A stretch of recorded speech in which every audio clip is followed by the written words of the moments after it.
ఒక ఆర్థిక సంవత్సరం అయిపోయిన తర్వాత ఆ ఆర్థిక సంవత్సరంలో మనకు వచ్చిన ఆదాయాన్ని మనం గణించి అందుకు ట్యాక్స్ చెల్లించి ఉంటాము.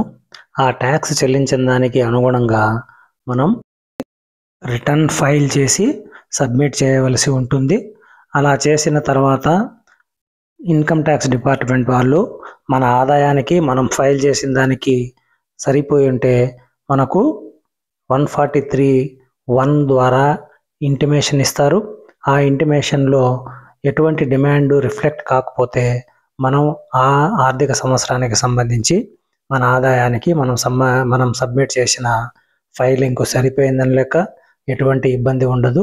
అలా కాకుండా ఏదైనా డిమాండ్ రిఫ్లెక్ట్ అయితే, డిమాండ్ అంటే మనం ఆదాయానికి ఆ ఆదాయానికి తగ్గట్టు మనం చెల్లించిన సొమ్ముకు తర్వాత మనం ఫైలింగ్ చేసినప్పుడు ఆ ఫైలింగ్లో ఏదైనా డిఫరెన్స్ ఉంటే ఈ విధంగా ఐటీ డిపార్ట్మెంట్ నుండి మనకు డిమాండ్ నోటీస్ వస్తుంది. ఇందులో ఏది కట్టాల్సిన అవసరం లేకపోతే మనం దీన్ని ఒక ఇంటిమేషన్ లాగా భావించాలి. అలా కాకుండా దీంట్లో ఏదైనా డిమాండ్ రిఫ్లెక్ట్ అయి ఉంటే మాత్రం మనం డిమాండ్ పే చేయాల్సి ఉంటుంది. అది ఎలా అనేది చూద్దాము. ఒకవేళ మనం ట్యాక్స్ కట్టి ఉంటే ఈ డిమాండ్ నోటీస్లో వచ్చిన విధంగా డబ్బులు మనం కట్టనవసరం లేదు. అది ఎక్కడైతే ఎర్రర్ జరిగిందో అక్కడికి వెళ్ళి మనం రెక్టిఫై చేసుకోవాలి. ఒకవేళ మనం శాలరీ అకౌంట్ ద్వారా డిడక్ట్ చేసినట్లయితే డిడిఓ దగ్గరికి, చలానా ద్వారా కట్టినట్టయితే ఇన్కమ్ ట్యాక్స్ ఆఫీస్కి వెళ్ళి అది రెక్టిఫై చేసుకోవాలి. రెక్టిఫై చేసి ఆ అమౌంట్ మన అకౌంట్లో రిఫ్లెక్ట్ అయ్యేటట్టు చేసుకున్న తర్వాత రెక్టిఫికేషన్ సబ్మిట్ చేయవలసి ఉంటుంది. రెక్టిఫికేషన్ సబ్మిట్ చేస్తే అది క్లియర్ అయ్యి డిమాండ్ క్లియర్ అవుతుంది. ఇక్కడ అమౌంట్ ఆఫ్ డిమాండ్ అనేది 63,550గా చూపిస్తుంది. అంటే అంత అమౌంట్ మనం ఇప్పుడు పే చేయాలని దీని అర్థము. అది ఎందుకు అనేది మనం ఇక్కడ గమనిద్దాం.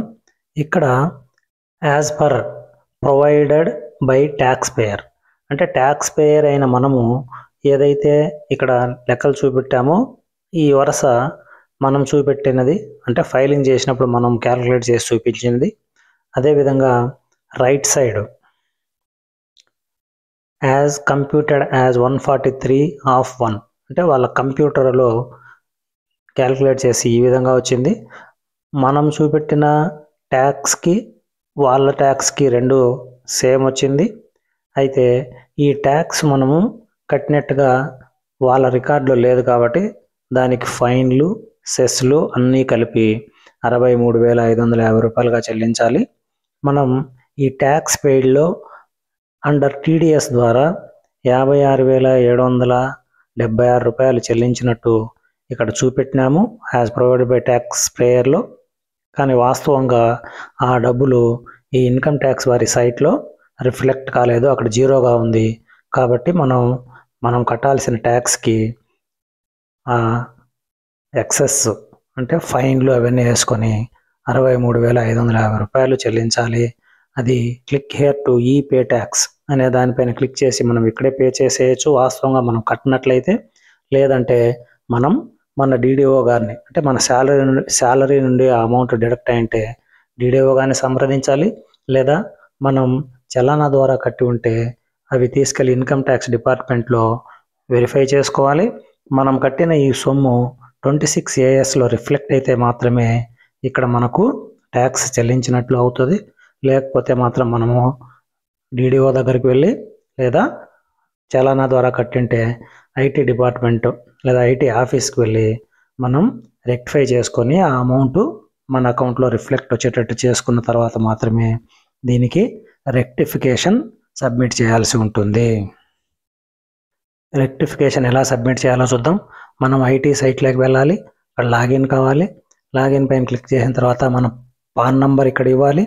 పాన్ నంబర్ ఇచ్చి మనం కంటిన్యూ పైన క్లిక్ చేస్తే పాస్వర్డ్ అడుగుతుంది. మనం పాస్వర్డ్ ఆల్రెడీ మనం రిజిస్టర్ అయ్యాం ఐటీ సైట్లో, అప్పుడు ఏర్పాటు చేసుకున్న పాస్వర్డ్ను ఇక్కడ ఇవ్వాలి. ఇక్కడ ఇచ్చిన తర్వాత కంటిన్యూ పైన క్లిక్ చేస్తే మనం ఐటీ సైట్లోకి లాగిన్ కావడం జరుగుతుంది. అక్కడ మనం మెనూలోకి వెళ్ళాలి. మెనూ బార్లోకి వెళ్ళి ఈ ఫైల్ పైన క్లిక్ చేసి ఇన్కమ్ ట్యాక్స్ రిటర్న్స్ పైన క్లిక్ చేసి 26A పైన క్లిక్ చేయాలి. ఇక్కడ మనం వాటిని కన్ఫర్మ్ చేయాలి.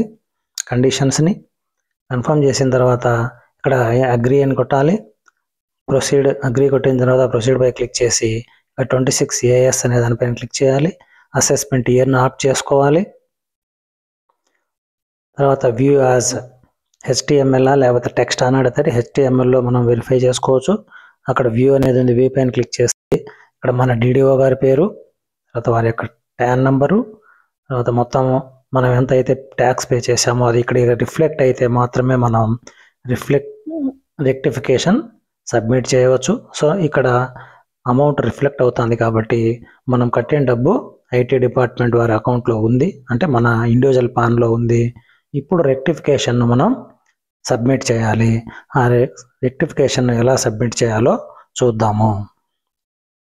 మనం తిరిగి మెనూలోకి వెళ్ళాలి. మెనూలోకి వెళ్ళిన తర్వాత ఇక్కడ సర్వీసెస్ను ఆఫ్ చేసుకోవాలి. ఈ సర్వీసెస్లో రెక్టిఫికేషన్ పైన క్లిక్ చేయాలి. ఇక్కడ మనకు ఈ ఇంటిమేషన్ వచ్చింది CPC ద్వారా కాబట్టి CPC పైన క్లిక్ చేయాలి. ఈ విధంగా ఒక ఇంటర్ఫేస్ వస్తుంది. ఇక్కడ న్యూ రిక్వెస్ట్ పైన ఆఫ్ చేయాలి. ఇక్కడ ఇన్కమ్ ట్యాక్స్ పైన ఆఫ్ చేయాలి. అసెస్మెంట్ ఇయర్ని ఇవ్వాలి. అసెస్మెంట్ ఇయర్ ఇచ్చిన తర్వాత కంటిన్యూ పైన క్లిక్ చేస్తే మనకి ఈ విధంగా ఇంటర్ఫేస్ ఓపెన్ అవుతుంది. మన డీటెయిల్స్ అన్నీ ఉంటాయి. అంటే మనకు 143(1) దగ్గర ఇంటిమేషన్ వస్తే మనం అండర్ సెక్షన్ 154 ద్వారా వాళ్ళకు రెక్టిఫికేషన్ రిక్వెస్ట్ పెడుతున్నాము. ఈ రెక్టిఫికేషన్ ఎందుకు జనరేట్ చేయాల్సి వచ్చిందంటే మన అకౌంట్ మన ట్యాక్స్ మిస్ మ్యాచ్ అయింది. అందుకని మనం 154 ద్వారా రెక్టిఫికేషన్ రిక్వెస్ట్ను సబ్మిట్ చేస్తున్నాము. కాబట్టి ఇక్కడ స్క్రోల్ చేసే కింద వస్తే ట్యాక్స్ క్రెడిట్ మిస్ మ్యాచ్ అని ఉంది, అక్కడ మనం ఎంటర్ అవ్వాల్సి ఉంటుంది. ఇక్కడ ట్యాక్స్ ఏ విధమైన ట్యాక్స్ మిస్ మ్యాచ్ అయిందంటే మీరు కట్టిన అడ్వాన్స్ ట్యాక్స్ మిస్ మ్యాచ్ అయిందా, లేకపోతే DDO గారు కలెక్ట్ చేసి TDS చేయక మిస్ మ్యాచ్ అయిందనే దానిపైన క్లిక్ చేస్తే మనకు ఈ విధంగా మనకు డిస్ప్లే అవుతుంది. మన DDO గారు మన ఇండివిజువల్ బ్యాంక్ అడ్జస్ట్ చేసిన అమౌంట్ ఇక్కడ డిస్ప్లే అవుతుంది. సో ఇక్కడ ఆ బాక్స్ పైన క్లిక్ చేసి అవన్నీ వెరిఫై చేసుకోవాలి. ఏదైనా ఎర్రర్ ఉంటే కూడా మనం ఎడిట్ చేసుకోవచ్చు. సో ఆ బాక్స్ పైన క్లిక్ చేసి సబ్మిట్ పైన క్లిక్ చేస్తే మనం రెక్టిఫికేషన్ రిక్వెస్ట్ సబ్మిట్ అయిపోతుంది.